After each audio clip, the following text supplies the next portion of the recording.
Welcome to another episode of the Jampack Report, today for December the 23rd of 2020. Of course, my name is Samuel Adams, and this is a daily gaming news podcast meant to bring you the hottest news you need to know from around the industry. Hosted on YouTube and podcast services around the world 5 days a week, it's your one-stop shop for everything you need to know. So if you enjoy the show and you like what you see, hit that subscribe button and keep coming back for more. But today we are talking more about Halo Infinite, my most anticipated game of 2021, and how it could get cancelled on the Xbox One. But after rumors began to circulate, it seems that has been shut down yet again by the developer. 343 Industries has reiterated plans to release Halo Infinite for last-gen Xbox consoles, despite its delay to late 2021. The delay, as well as a recently surfaced LinkedIn profile, which only lists the Xbox Series X, S, and PC platforms, had caused speculation this week that the FPS installment might skip the Xbox One in order to improve its much-criticized visuals. However, 343 community manager John Junsick quickly denied the rumor. Replying to a fan on Twitter, he wrote, "Nope, please let me enjoy the holidays." Last week, the Xbox studio provided an update on Halo Infinite's development, confirming that it would improve the game's visuals and that it would not release until fall or autumn of 2021. A spokesperson for 343 previously denied it was considering dropping the Xbox One version of the game. In August, a credited insider claimed that behind the scenes, 343 was struggling to achieve adequate performance with Halo Infinite on the Xbox One, which had led it to consider making the shooter a next-gen only title following its recent delay. Following the claims that Infinite could drop Xbox One support, many fans reacted positively to the suggestion. "That would be a harsh decision, but probably the best one," wrote one VGC follower on Twitter. VGC follower Gabriel Tapia added, "It's about time. This is something they should have done from the get-go." 343 Industries had previously acknowledged criticism of the game's graphics and told fans it was taking the feedback very seriously. So, should this game be cancelled on the Xbox One? In my opinion, yes. Now, I say that as somebody who is an outsider. I don't see what's going on inside of 343. I'm not on the development team, so they know much better than I, and they need to be truthful with themselves whenever they are assessing the quality of this game. Is the Xbox One version of the game one that the player would like to play? That is the question that should be asked. Now, for me, this should be a next-gen only game because we're talking about hardware that was released back in 2013. The Xbox One, the base version of it, is very, very weak in comparison to the Xbox Series X and the S, and even in comparison to the Xbox One X, it is just nothing. And so you want players to have a good experience, and you want everybody to feel like they are really getting into that Halo campaign that we all know and love that has been reborn within Infinite. And so I think to fully realize that potential, you have to have the next-gen exclusivity. That just makes sense in my mind.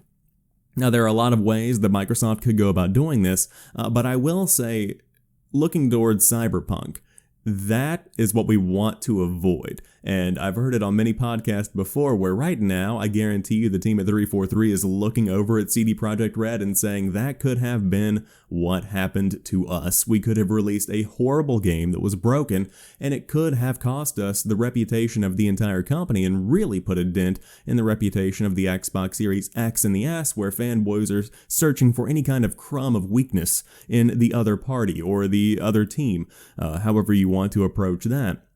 And so, the situation with Cyberpunk is what we want to avoid, but I will say the development between these two games, Cyberpunk and Halo Infinite, are very different because Cyberpunk is an independent third party, while Microsoft has control over this entire ecosystem. They know what their hardware can do from 2013 all the way up until 2020. They have a game that they are developing for this hardware, so they can streamline that process and make sure that communication is top-notch to keep everybody on track. But even then, should this game exist on the Xbox One, at this point, it's kind of just Microsoft keeping their word and saying that they will, but as they mentioned in VGC, I don't see anybody on Twitter complaining that this would be a next-gen exclusive. I don't see anybody that is fighting tooth and nail to keep the Xbox One version, because everybody that had an Xbox One, including myself, knew what that console was. Now, the Xbox One X, one of my favorite consoles of all time. Loved that bad boy. But the base Xbox One just was not good. It did not run well. And so we will see if they choose to pivot in the year ahead, but ultimately right now they continue denying the Xbox One version has been canceled for Halo Infinite. Now, speaking of buggy games that were released and sold massive amounts of copies, Cyberpunk 2077 has already sold more than 13 million copies, and that includes refunds. Despite its many troubles, including major technical issues, most recently the discovery that letting your save file exceed 8 megabytes in size can result in it becoming irreversibly corrupted, and an outright removal from the PlayStation Store, Cyberpunk 2077 is a massive sales success. CD Projekt announced today that that as of December the 20th, the game had sold more than 13 million copies across all platforms. Notably, that 13 million figure accounts for refund requests, which CD Projekt, Sony, and Microsoft began offering shortly after the game went live. This figure represents the estimated volume of retail sales across all hardware platforms, factoring in returns submitted by retail clients in brick and mortar as well as digital storefronts, i.e. the sell-through figure, less all refund requests emailed directly to the company by the publication date of this report in the framework of the Help Me Refund campaign, CD Projekt said in a regulatory announcement. Did you catch that? That was a really big roundabout way of saying this is how many copies we've sold that include refunds. But Cyberpunk 2077 enjoyed a hugely successful and lucrative pre-release campaign that netted roughly 8 million pre-orders, making it the biggest PC launch in history and enough to recoup all development and marketing costs on launch day. That means that roughly 5 million more copies of the game have been sold after launch. Unfortunately, and despite multiple delays and a long stretch of crunch that left many employees unhappy with studio management, the game was plagued with significant technical issues at release that led to an open-ended refund offer and ultimately the PlayStation Store delisting. It was, to put it mildly, a bad week for CD Projekt Red. Now, they go on to talk more about the entire fiasco. We've talked about this in depth on previous episodes of the show, but 13 million copies is still absolutely massive. And just think, that is accounting for pre-orders. And on top of that, refunds. So whenever you break all of that down, you still have an incredibly successful game financially. And of course, now the game will drop off drastically because of the reaction to it. But 13 million copies is still a massive amount, and it's just a shame to me because players deserve so much more than what they are currently getting with Cyberpunk 2077, and I wish that all 13 million of these players could have the experience that they were promised. And I know that's coming. I know that in 3, 6, 9, 12 months, whatever it might be, we will have the next-gen version of the game released, we will have a patched version of the game on PC, and the games will come to whatever resting place they'll find themselves on current-gen hardware, or I should say last-gen hardware now. But as of December of 2020, this is just not the game that people were wanting or expecting. Now, that's not to say some people aren't happy. I know some people have platinumed the game on the PlayStation 4, but ultimately, I just wish that it was as good as it could have been at launch. But hey, 13 million people are out there waiting for the new update to drop. But if you're playing on PlayStation 5, you won't have to wonder if you're playing the PlayStation 4 version anymore after that next-gen update launches, because the PS5 now warns you if you are about to play the last-gen version of a game. After a month of some players accidentally playing the older version of new games on their PlayStation 5, Sony's next-gen console now has a feature that fires off a warning if you are about to load up the PlayStation 4 version of a PS5 game. Originally spotted by VGC, the console now asks players to confirm game version before loading a game that has both last and next-gen versions available.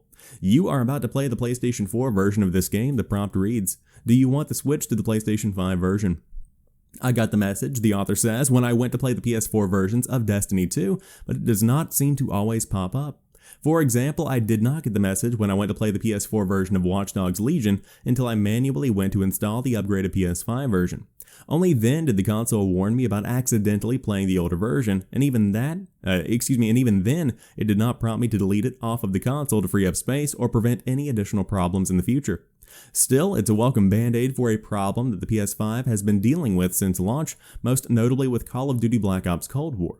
While smart delivery on the Xbox Series X and S has made it seamless to transfer save data and automatically install and load up the correct version of a game for the console it's being played on, that whole process is much more complicated on the PS5, although a little bit less so after this latest feature was added.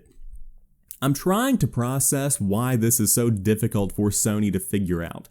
And this is not something I've been dealing with because I have an Xbox Series X and I'm not planning on buying a PS5 for a while. And so, ultimately, the console itself is confused as to what it is, from what I am understanding. Of course, I'm seeing here where, of course, you can play PS4 games on the PlayStation 5, but it seems like in my mind the default should be for the console to boot up the PlayStation 5 version of the game if they do have access to it.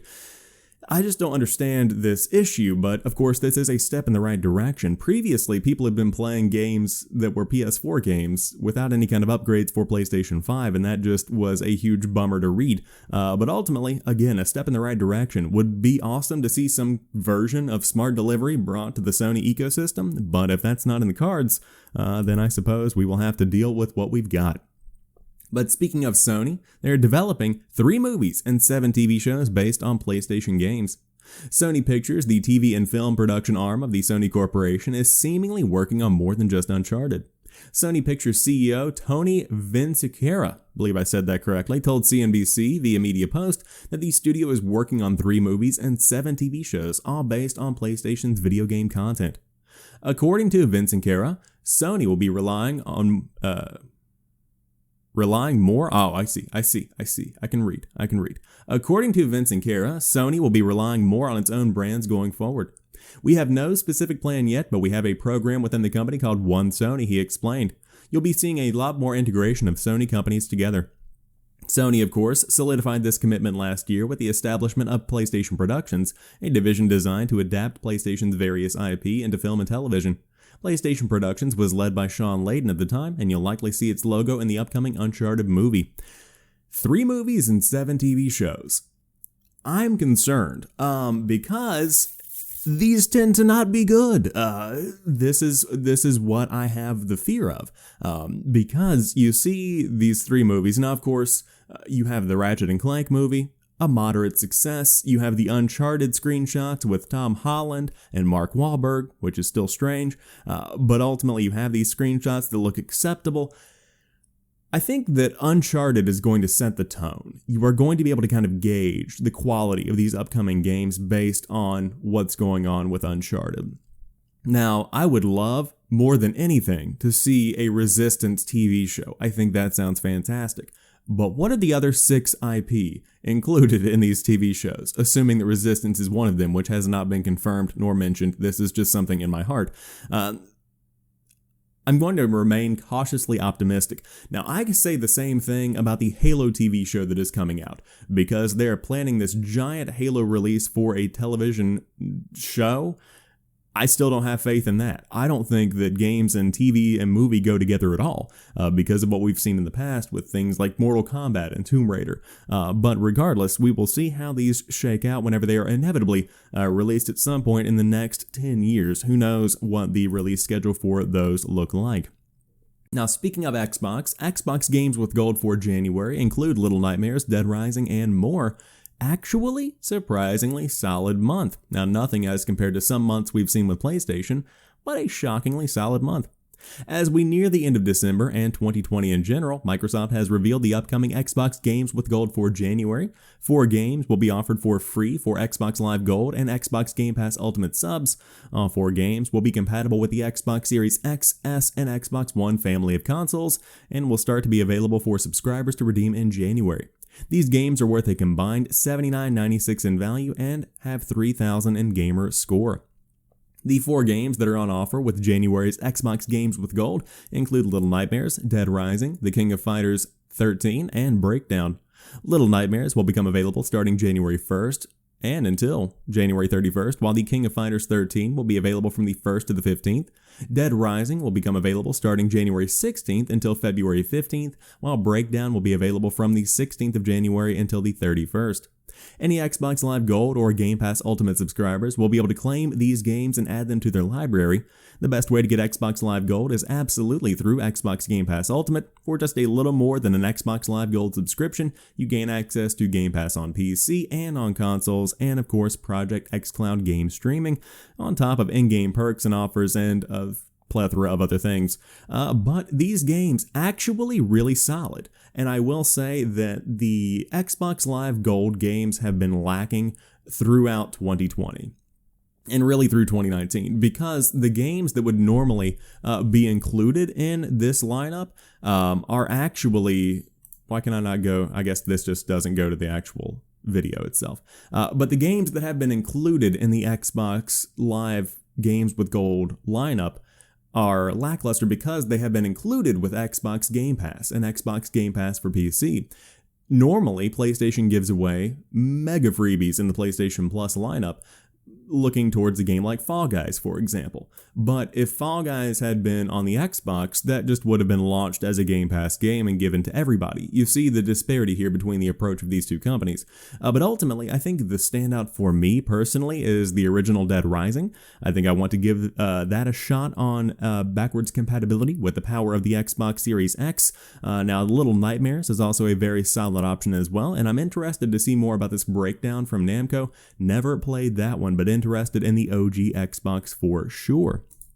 But if you don't have an Xbox, don't worry. You can just get the KFC Gaming PC, because it is a bucket-shaped gaming PC that warms chicken. KFC and Cooler Master have unveiled a bucket-shaped gaming PC that also warms chicken is a sentence I never expected to write, nor I read, in my tech journalism career. I should have seen it coming, however, after KFC launched a Twitter marketing stunt for a KF console gaming PC earlier this year, along with the fact that it's still 2020. To be clear, this is mostly a Cooler Master PC with a KFC name slapped on the side of it. It does appear to be an original design, though, as there is no other similar Cooler Master NUC case currently available on the company's website. It features a black and red finish, but it seems like a wasted opportunity that it is not more tapered at the bottom like a real KFC bucket. If it's ever built, the KF console could be a pretty speedy machine, as it's equipped with an Intel NUC Extreme Compute Element. I believe I said that correctly, I don't know. As we called the new king of tiny gaming PCs. It includes an Asus-built hot swappable NVIDIA GPU and Intel CPU, though Cooler Master did not specify which, along with a 1TB Seagate NVMe SSD. Cooler Master claims that it's VR ready, supports ray tracing, and can handle 4K TV gaming and frame rates of up to 240 FPS. All of those specs aside, the key distinguishing feature is a chicken warmer that strongly resembles a grease tray. While most gaming PCs could technically warm chicken, this special chamber can heat up what looks like two small wings using natural heat and airflow, according to Cooler Master. However, there is the thorny question of whether you'd want more heat for the chicken or less that your PC, runs better. There is also no word on whether it ducts out the fried chicken fumes or that it could really gunk up a PC. The KF console now joins an exclusive list of food and drink PC crossovers, including Bud Light, which not only put a PC but a projector inside a six-pack. There is no word on when or even if this PC would be sold, let alone on any price. Do you want this? I don't know that I want this. But I will say, when it comes to marketing budgets, this is the way to go, because at least you have people discussing your product, and this is a very strange product to have. Now, I would have loved to see it legitimately look like a bucket of chicken, which to some degree it does, but not quite as forward as I would like it to be. I want that good old-fashioned KFC bucket look, the striped bucket, the plastic top. That's what I'm looking for. But regardless, there you have it. If you want another console or PC in your life, the KFC bucket of chicken gaming PC might be for you. But that rounds out today's episode of the Jampack Report. If you enjoyed today's show, drop me a like down below and let me know what you think about everything we talked about here today, but specifically, what do you think about Halo Infinite? How do you feel about that game coming out on the Xbox One and the Xbox Series X and S? Do you think it should be a next-gen exclusive, or do you think Microsoft can pull off a cross-gen title? Would love to hear what you have to say. But until tomorrow, you guys have a fantastic rest of your day. I'll talk to you soon, and peace.